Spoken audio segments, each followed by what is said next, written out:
We're now live here, yes, sir. Ready to go? Good evening, welcome to tonight's meeting of the Providence School Board. Officially calling this evening's meeting to order. Don't have the flag with us for the Pledge of Allegiance, so we will, is it behind? Yes, behind the screen. Okay, all right, let's do the pledge.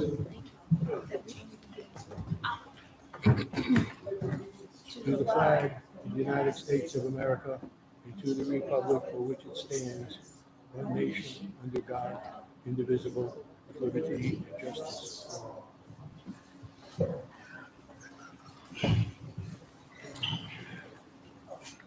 Next on the agenda is the roll call. Mr. Clerk, if you could please call the roll. President Thomas, Present. Vice President Garcia, Present. Secretary Dr. Santel, Present. Mr. Escobar, Mr. Abiemi, Present. Mr. Nunez, Present. Mr. Stevens is not here, Mr. Mohingabo. Present. We have a quorum, sir.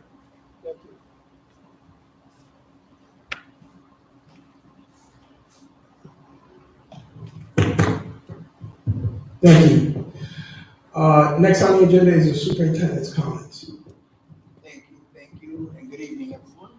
I would like to start by saying that just yesterday, Human Resources, HR, had a job fair here at PCTA, and it went fabulous. It was fantastic. Just yesterday, alone was able to hire roughly 80 people in positions like substitute teachers. I don't like saying substitute teachers. I usually say visiting teachers, clerks, and teacher assistants. All of these positions are, like we know, are very important to serving our students every single day. So I want to give a big, huge thank you to our HR team. You guys did a job well done, great job. So I'm going to give them a big round of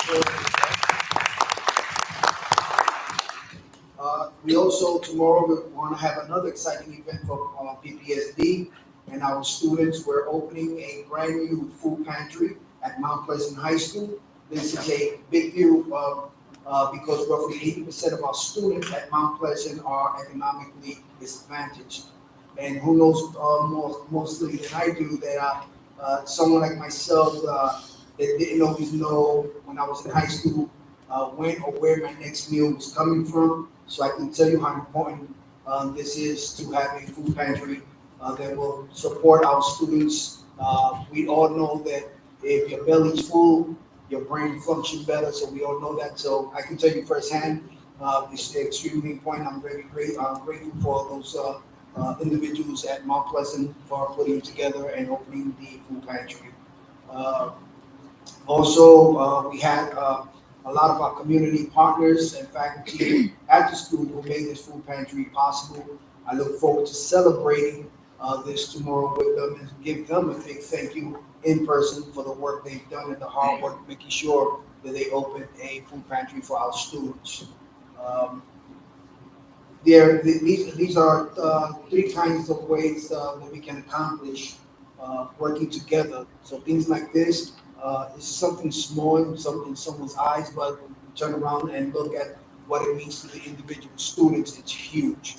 So this is something great that we can do together, and this is just one example of it. Tonight, you will also hear presentations from PPSD team on the work that we've done to make sure that this year started off smooth and strong. So I want to give PPSD team also a big round of applause, making sure that our school year started strong and quick. And as you know that, one of the big TAP goals that we have is making sure that we make attendance and student attendance a top priority. So we'll continue to focus on that as well tonight. By now, you probably have heard me say many times, and I'll continue to say, and I think it's worth saying, that we still have a lot to go, a lot to do. There's a lot of work that we've done, but there's still a lot to do. There's decades of work that needs to get done. And it feels like every day we discover a new problem. And this, once again, it's in reference to these decades of ignoring the situations and items that we have to keep working on to improve our district and make the district the district that our students and teachers deserve. But as you may see yesterday with the job fair that we had, there's the food pantry at Mount Pleasant. And we also are looking at tonight for the presentations that you will hear tonight about the great work that's happening. We're also going to be looking at a presentation with attendance and what we're doing for attendance. I just want to say that the PPSD team has been doing a great job and will continue to do a great job. We know there's a lot of work that needs to be done, but we're ready to do it. So once again, thank you to everyone for being here, and thank you for all the work and hours that have been put into place. So thank you once again. Thank you, Superintendent. Next is the approval of the agenda. Is there a motion to approve the agenda? Motion's been made by Mr. Escobar. Is there a second? Seconded by Dr. Ibiemi. All those in favor, signify. Hold on. We need to amend the agenda to move item number 29 up. We need to- Oh, we're moving to the executive session up to after public comment.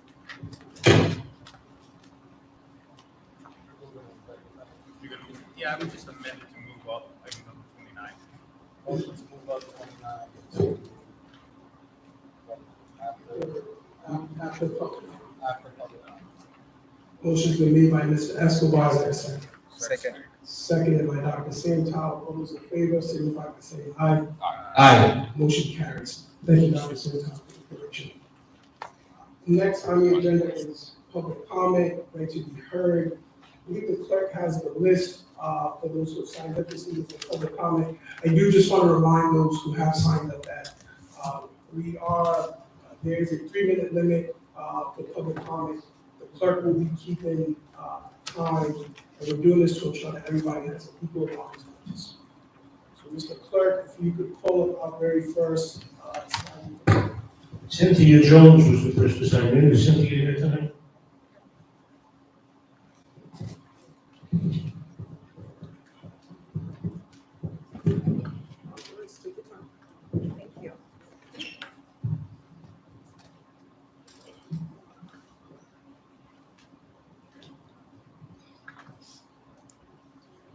Good evening. A little too loud. I'm sorry. Good evening, school board members, President Thomas, Superintendent Montanez, and the community at large. My name is Cynthia Jones, and I teach grade 6 dual language math at Gilbert Stewart Middle School. I want to apologize for coming here tonight in this condition. I did actually trip on some plastic food products at work, hit my head and hurt my right knee. So, my principal, Luis Fernandez, he didn't witness it, but he did tell me when I was down on the ground that the students responded very decently, he said, and took care of me and made sure I was okay. So, thank you for that. I'm here tonight because I mentioned in my last public comment that Providence Public Schools employs 3 or more people with the same job title of Executive Director of Elementary Schools. Included among these 3 or more individuals is my immediate past principal, Cindy Giard, and the immediate past network supervisor of elementary schools, Susan Chin. All the executive directors that have been hired in the past year, amongst all of them, there were at one time an executive director of teaching and learning, an executive director of teacher development. In addition to these 2 roles, there was also a chief academic officer on staff. Which brings me to why I'm here tonight. I would like to ask again the school board to please provide members of the public, such as myself, with access to an organizational chart showing the names and salaries all these individuals that are now employed by Providence Public Schools as executive directors. Thank you for the opportunity to share and enjoy the rest of your evenings.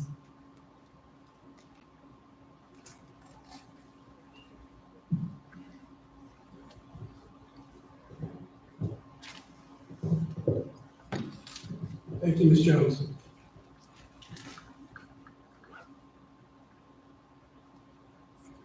The next is Melody Hicken. Is Melody Hicken here, please?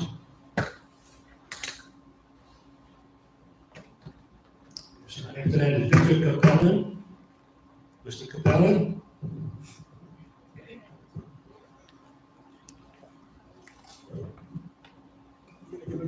I'll give him this one, yeah. As long as I get it back. Make sure to give it back to you. Good evening, Mr. Chairman, members of the board. My name is Victor Capellan. I've worked in education for over 25 years. I'm a graduate of the Providence Public Schools, having attended Roger Williams Middle School and a graduate of Central High School. Today, I'm here as a father of a 4-year-old who lives in Providence. And I have a question to start. And the question is, do we believe that all children can learn, and that all children, regardless of the zip code they live, the education of their parents, regardless of their socioeconomic status, regardless of their race, do we believe that they can learn? And I will hope that the answer to that question is a resounding yes by everyone here tonight. However, I believe that history has shown that in Providence, over the last 30 plus years, that has not been the case. And I must say that recently, I don't believe that that has been the case. We have a historic effort to turn around the Providence Public Schools, led by a turnaround action plan that was created by the community. And we have a team that is working to fix a broken system, and that team is an entire community.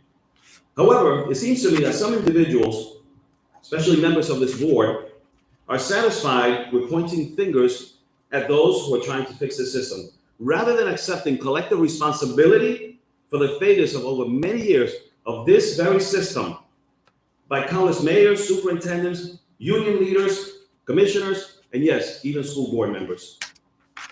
We are all complicit. I've been on the inside for many years, so I'm not exempt from the responsibility to fix this broken system.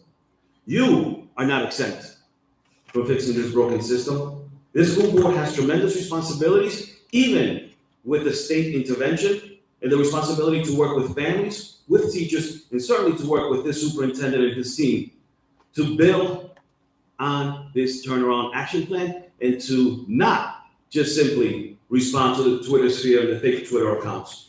We have serious problems and we need serious solutions.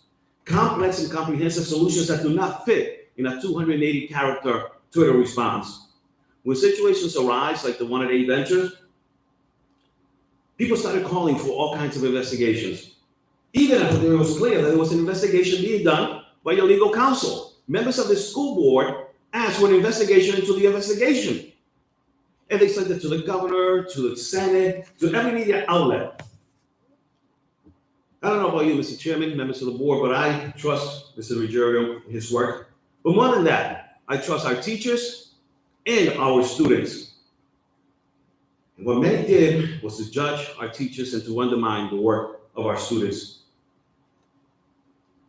They have tremendous hopes and dreams. Our students have tremendous hopes and dreams that do not fit into your Twitter characters.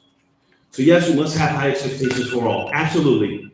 I will finish by saying that I'm not here to blame this board. I'm here to ask you to join in believing in our teachers, believing in our students, and not rush to judgment, to start sending Twitters, to start sending letters, when you should be working together with this superintendent, with this team, to turn around the public schools. Thank you so much. Thank you, Mr. Capellan. The next is Melissa Hughes.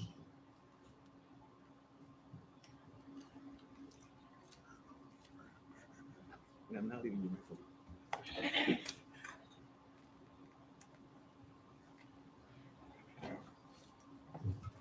There you are. Thank you, sorry. Just need to go second. Take your time. Thank you. Can you guys hear me okay through the mask? Yes. Thanks. Good evening, members of the board and other guests. My name is Melissa Hughes. I'm a parent of 2 students in Providence schools, one at Classical and one at Nathan Bishop. I'm here tonight in my capacity as a member of the Parent Advisory Council leadership team. The Parent Advisory Council meets monthly throughout the year. We're going to be reconvening on October 11th. And we have parent representatives from across the district. Our goal is to have at least 1 or 2 people from each school. However, the Parent Advisory Council leadership team was elected at the end of the previous school year, and we have 7 members right now representing 6 different schools across the district. We've been working all summer long, even while school wasn't in session, coordinating with one another and meeting with Superintendent Montañez and his team to keep elevating those concerns that we know are important to the families in our communities, themes that recurred all last year, and to help get ready for the opening of schools this year. This team has been extremely responsive to us, and whenever they can't answer a question in real time, they get back to that leadership team right away. When we come back together in October with our full group, one of our main concerns that we want to talk about is the culture and climate in every school in our district. We want to hear directly from parents, and these Parent Advisory Council reps from each school, these parents are doing a lot already. Most of them are involved with their PTO or PTA, if not leading that group or a parent group at their school. Some of them are also serving as parent ambassadors or volunteers in the school. And all of them have a connection with teachers, other parents, and with the administrators in the school building. So these parents know what they're talking about. They know what is happening in their own schools and communities. Some of the topics that have been really important to us all the time, but especially lately, are safety and security, food quality with Sodexo, RIPTA service, which has been abhorrent, teacher vacancies, all of these things that you talk about here, but we talk about them from the parent end. And I want to commend again Superintendent Montañez, his team, and Commissioner Infante Green and her team.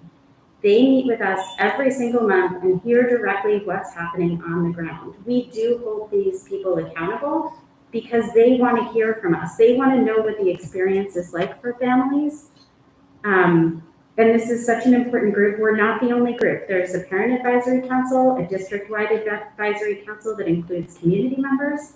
There is a newly formed teacher cabinet with teachers from across the district, different grade levels, as well as the Student Advisory Council. So I encourage this board. I'm here tonight because I have the flexibility to be here, but these groups can't always come and tell you what's going on. So make sure that you reach out to them and find out what's happening in those spaces. Certainly ask Dr. Montañez, he's familiar with them. And I just want to close and say that to echo Mr. Capellan's comments, it is really important for families that we see a board that is working together for us. You are here to do better by us. And please don't forget that. I know that you're not always going to agree amongst yourselves, but please remember that when there are accusations, that has an impact on the families that are attending these schools, that is detrimental to students who might see that their integrity and their work is being called into question. Please consider that impact. Thank you. Thank you, Ms. Hughes. Next is Lynn Smith.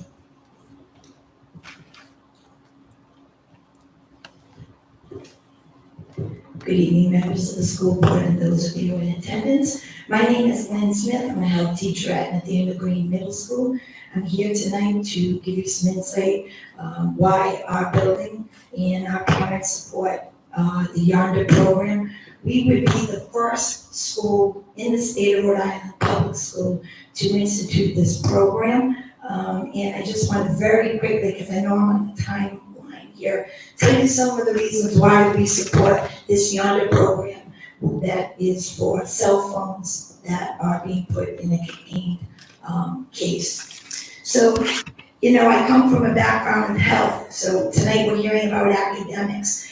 One thing I don't want to fall through the cracks is I don't hear anybody talking about health and wellness. We're talking about academics. We want our kids to be successful, but we're overlooking a key component, health and wellness. Okay, so very quickly down the list, as Matt in the finance committee meeting mentioned, and he'll speak again, the safety, right? Safety of cell phones. Kids are fighting, sending messages. They are texting each other about letting kids into the building in doorways. We have substance abuse. We have to recognize that. We have kids who are in our classrooms every day at every level, vaping, selling drugs. We have an epidemic now of, again, substance use, as you know, fentanyl being laced in things like gummies, et cetera, et cetera. Okay, all of this is being perpetuated by social media, and kids communicate through their phones. Kids are spreading information on their phones. Many times the information that they're spreading to each other is incorrect information, even spreading information to parents, right? That leads to more heightened issues in the school. I want to speak to the board member on the finance committee who mentioned about freedom for students. Please keep in mind, we're talking about middle school students. Most kids and adults, as you know, get plenty of screen time during the course of a day. When children are allowed in schools to use their phones, who's monitoring that? Can you honestly say that you're looking at every student's phone in a cafeteria of 200 students, and you know what they're looking at, you know who they're speaking to? We can't do that, all right? And so that is the key issue. You know, basically, we're asking them to have an honor system, again, and we're talking about middle school students. Social skills, more than academics.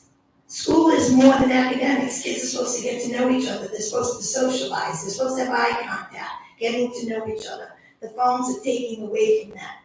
Conversations are not happening when everybody at the table is looking at one phone. There's no conversations. How about I have a parent here from Nathaniel Green. Her student doesn't have a phone. Every day, that student tells me, and it breaks my heart, that I'm trying to make friends. I'm trying to talk to somebody, but no one's talking to me because they're all looking at a phone. And she's here tonight to support this. We have a folder of parents at Nathaniel Green who approve of this program, okay? Again, the social aspects. We are supposed to, at the middle school level, be creating habits. Again, I come from a health background. Healthy habits. When someone's spending hours on their phone, right, that is not creating healthy habits. Our kids, for those of you who don't know, and I welcome every board member to come to my school. I have Lisa Tomaso, who's supposed to speak tonight from the Hospital Association, Carmen Wellwall from the Rhode Island Healthy School Coalition, who I work with closely, who have seen it firsthand in our school. Our kids are not eating, the kids are sleep deprived, all right? These are issues. Now, in closing, I just want to say, this is going to take some courage from our board. It's going to take courage, okay, to make the right decision for the benefit of our kids. This is a mental health crisis.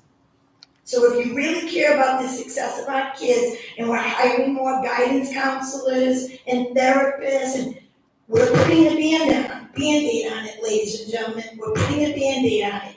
Get to the root of the problem. The problem, significant use of phones. And we have all the data to support it. You make your decisions based on data. You cannot ignore this data. We have data from all over the country to support it, and that will follow up as the professional from yonder. Thank you. Thank you, Ms. Smith. And I just want to also thank you for being such a strong advocate for the students and the families at your school. You came before the board a few months ago with regards to the conditions of the building, and myself and members of the team went out to the building and got a first-hand look at what you had described. And just so you know, Vice President Garcia and I did meet with the mayor and stressed the importance of addressing the concerns that you had outlined. And maybe, just maybe, if folks put as much emphasis into fixing the conditions of our building as they do in other areas, such as investigations and things of that nature, maybe you wouldn't be here talking about the conditions of your school building, among other things. What about the kids? Thank you. President Thomas. There's a motion after school vote now.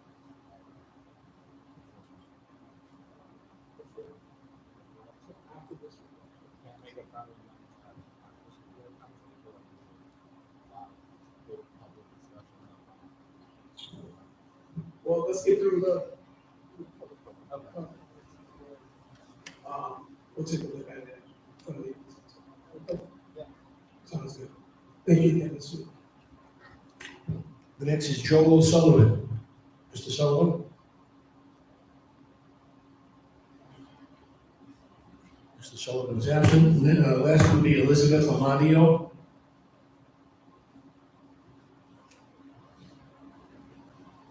Elizabeth Amadio?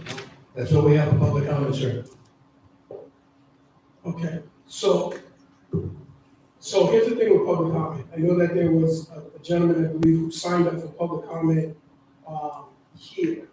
And what we've been asking folks to do is to sign up for public comment prior to the school board. Correct. And so the deadline to sign up for public comment is 4 p.m. Okay, so the gentleman who I believe is the gentleman from the contract, correct? But the yard So- representative, the regional representative came down. Yeah. Yep, So board services, yep. So what I would suggest is, if he wants to submit written testimony, he can certainly send it to Mr. Kushner, and we'll have it placed into the records, and/or he's more than welcome to join us again next month. Right? We really want to stick to having folks sign up for public comment before 4 p.m. Okay? Thank you. He actually spoke during the finance. Oh, he did speak up. Okay. Very good, but I, like I said, I don't want to cut you short. If you do want to, if you have some additional comments, the guidelines are that we do sign up before 4 p.m. Okay? We had an issue with the sign up.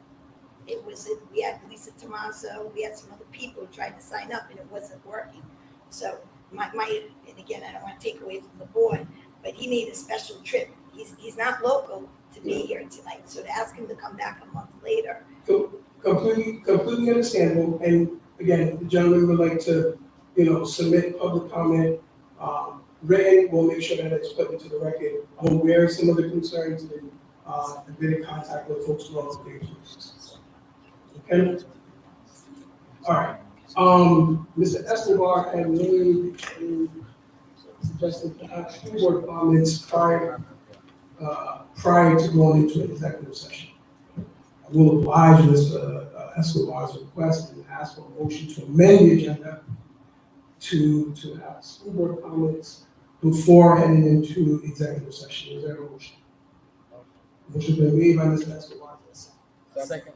Seconded by Mr. Engel. All those in favor signify by saying aye. Aye. Motion carries. Next on the agenda is public comment, school board comments, and I will get us started by echoing the superintendent's comments with regards to the wonderful job that our HR team did yesterday at a time when there is staff shortages throughout the country related to education. For us to have an event that resulted in over 70 hires is certainly a success for our district.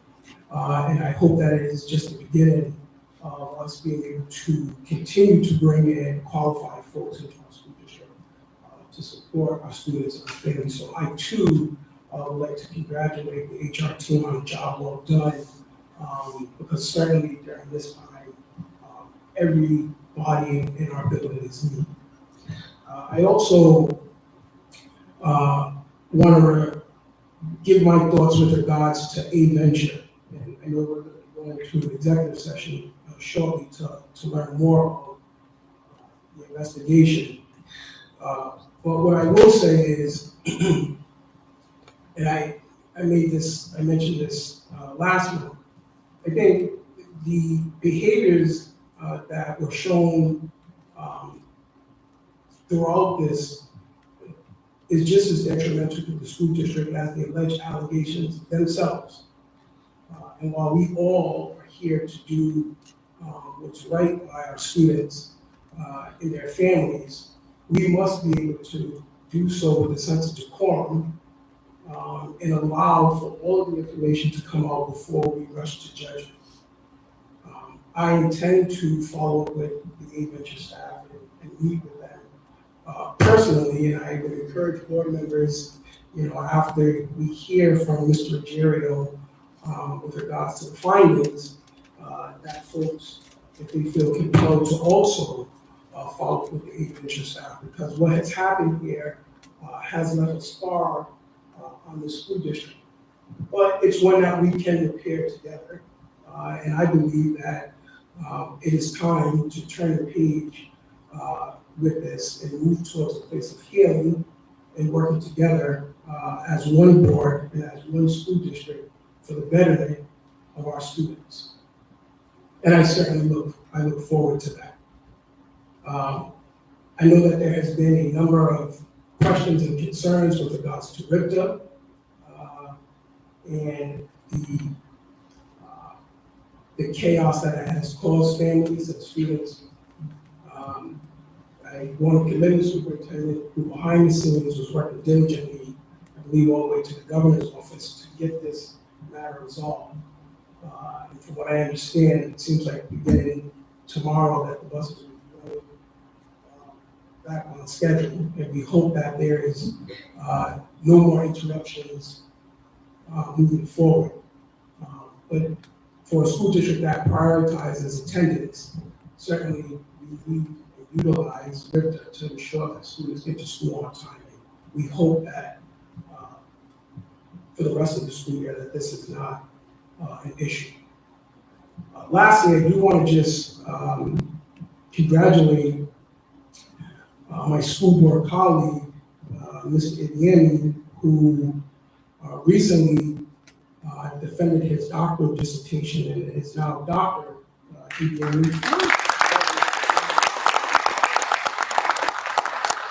Well done. I also want to congratulate Mr. Mahingabu, who recently became a U.S. citizen.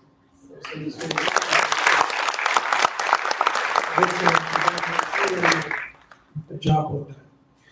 That will conclude my school board comments, and I will open it up to my colleagues for additional comments. Mr. Escobar? I just want to explain why I made that amendment, because of the comments that you made, President Thomas, in terms of making sure. I think people come here for open comment. I want to make sure that there was some reaction from the school board. So I just want to explain that.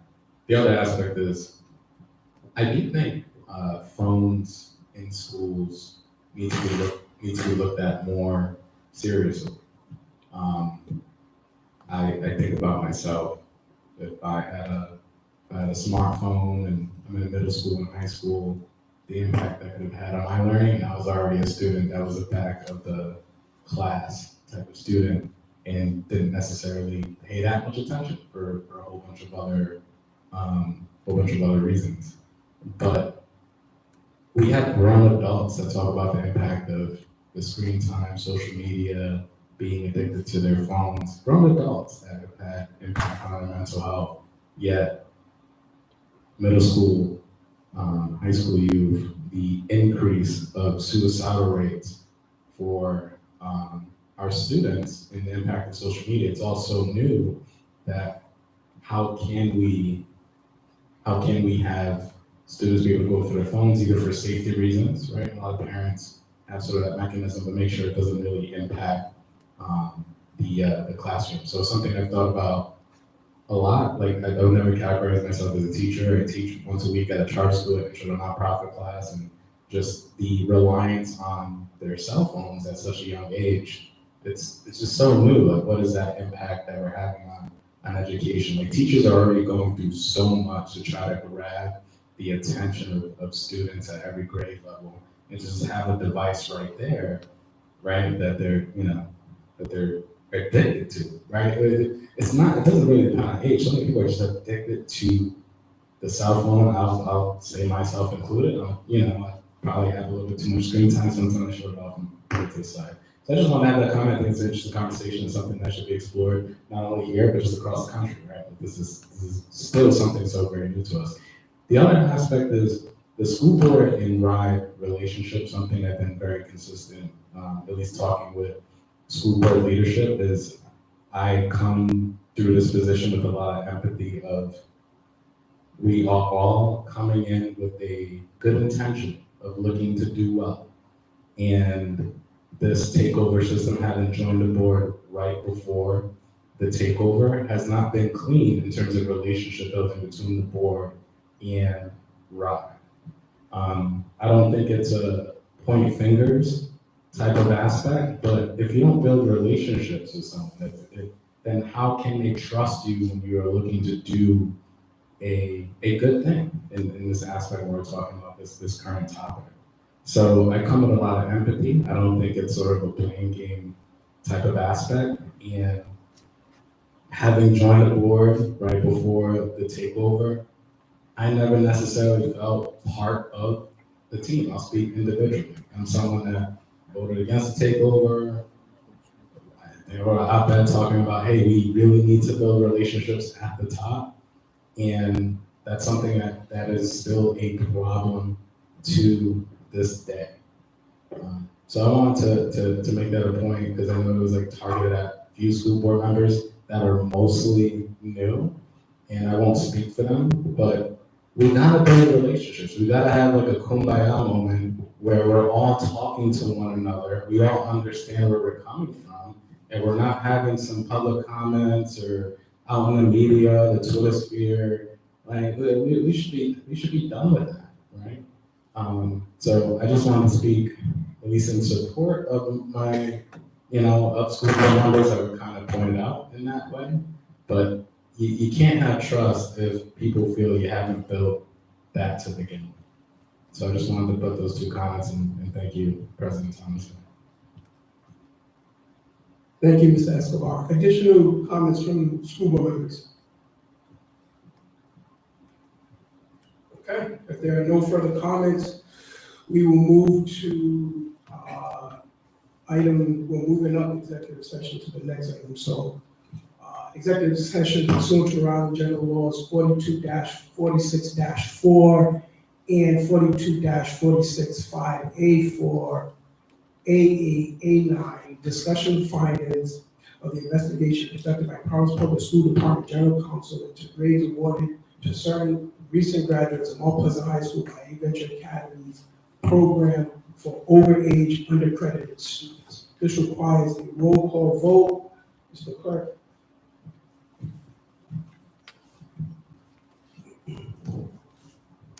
President Thomas. Aye. Vice President Garcia. Aye.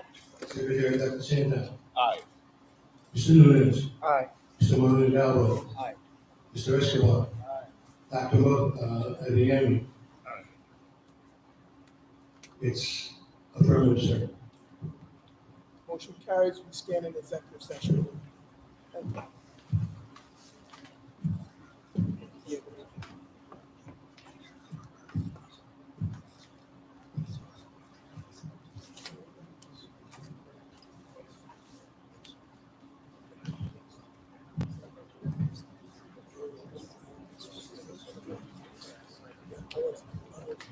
Al, could you just put the Yes, I will.